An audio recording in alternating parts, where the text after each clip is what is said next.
the whites for the slave trade we went through. We blame the whites that they offended us. They took us as slaves. But let's wait for a minute. Who sold the black man to the whites? Who sold the black man to the whites? Our own traditional leaders. The enemy is not outside. The enemy is within. If we are asking the Europeans to pacify us and also to apologize to us, our traditional leaders must be the first to apologize on behalf of their ancestors for the evil they have done against their fellow blacks. Look at our attitude towards the environment and the destruction of our water bodies. All our river bodies have turned into dark brown. And you know what they said? In the next 20 years, if we don't stop this illegal mining, Ghana, we will import water to drink. Yet we don't care. And Chinese, they will come from their country into our forest, destroy our forest, destroy our land, and illegally mine and damage our waters. How can they come if the traditional leaders didn't give them permission to do that? And in one instance, while they were there, our military went there to protect them. Our own military that is supposed to protect us rather protected the foreigners to destroy our water and destroy our forest.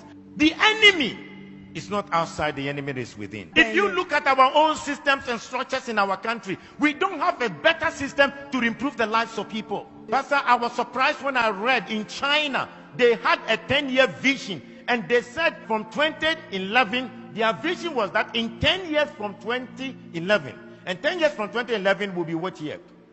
This year, 2021, that they will raise over 20% of the people to become multi-millionaires. Now in 2021, they have 1.8 million Chinese who are multi-millionaires in China, and they are between the age of 40 to 50 years. Multi-millionaires. The government intentionally decided that they would make sure they will have 20% of the population multi-millionaires. They also agreed that they will make sure that they will lift up the poorest of the poor. And they lifted 100 million people from begging to live a better life. But in this country, in our country, we fight our own businessmen. Our government will fight our business people. When they know that your business is thriving, and they know that perhaps you are not sympathetic towards the running party or the ruling party, they will fight you, collapse your company, and make you poor. When in China, they want to make the people rich. In Africa, we want to make our own people poor. The enemy is not outside. The enemy is within. Look at our African leaders. How much they stole, the money they stole away. We are told in Gambia, Jamal Yaha, he stole $11 million US from his own country, Gambia. Sani Abacha stole between $1 billion to $5 billion out of Nigeria. Hosni Mubarak stole $17 million US in 8 years. The enemy is not outside.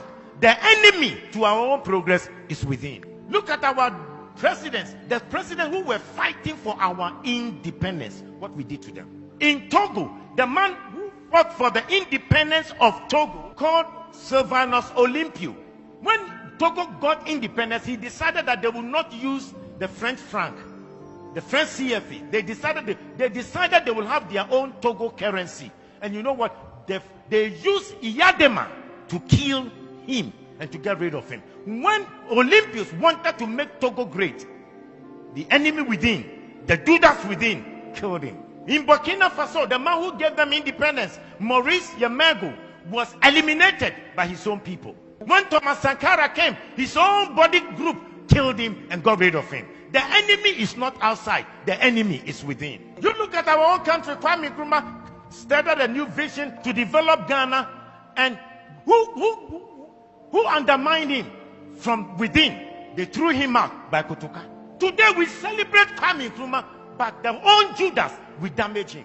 I pray that the man who organized that coup to betray Kwame Nkrumah, and for us to name our airport after him, Kotoka International Airport, I think we should start a national conversation to change the name of the Kotoka International Airport, because as long as that name is, we have endorsed coup, we have endorsed enemies that will fight the progress of our nation. We must change the name of Kotoka International Airport to Kwame Nkrumah International Airport.